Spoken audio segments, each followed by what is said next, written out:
Today we're talking about not underestimating small parcels of land.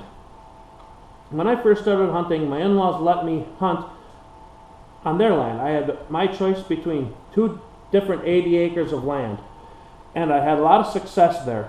Saw a lot of deer, shot some bucks, and it later got ruined by the neighbors just deciding to let them run their dogs all over the place. So the deer, I mean, they just disappeared.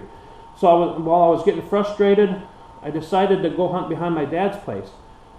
Just for fun, it's like 5 acres connected to not many more acres, but it was on the edge of town. He had his construction equipment there, so it was really loud all the time.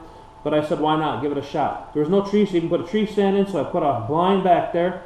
And at first it wasn't very good because I tried to hunt the edge because it did get wet once in a while. Well, then I decided to go in there, put it in the tall grass, and then I would run the 4-wheeler back there because I would explore a little bit, and I put trails in, not realizing the deer started to use those trails and would take them right to me. That's where I shot the biggest doe of my life. Well, then I decided to put it in there a little bit more into more cover, and that's when I just started seeing bigger and more bucks. It was unbelievable for just this little slice of woods on the side of town, how big the bucks were. And I mean, I don't have the pictures no more because I lost them to the computer, but you don't underestimate those places because you never know what's going to be there. It's undisturbed. There was one guy that maybe hunted back there once every couple of years, and so it was no one thought to ever hunt it, and that's where you'll find those little treasures for hunting.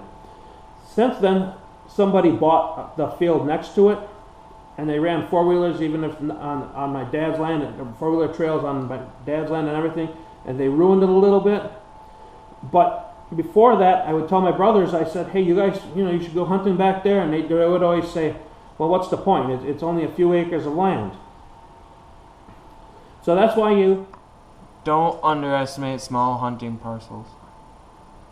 Here is the small hunting parcel right at the edge of town. As you can see, it's all surrounded by cropland.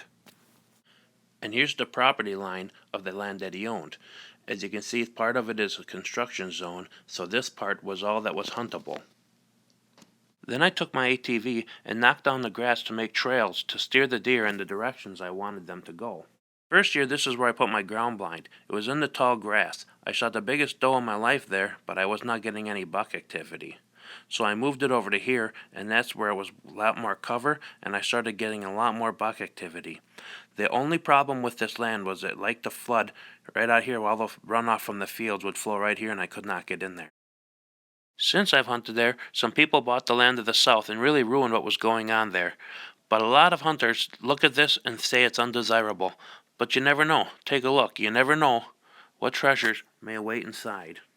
Be sure to like this video, subscribe to our page, follow us on Instagram, Facebook, Twitter, Pinterest.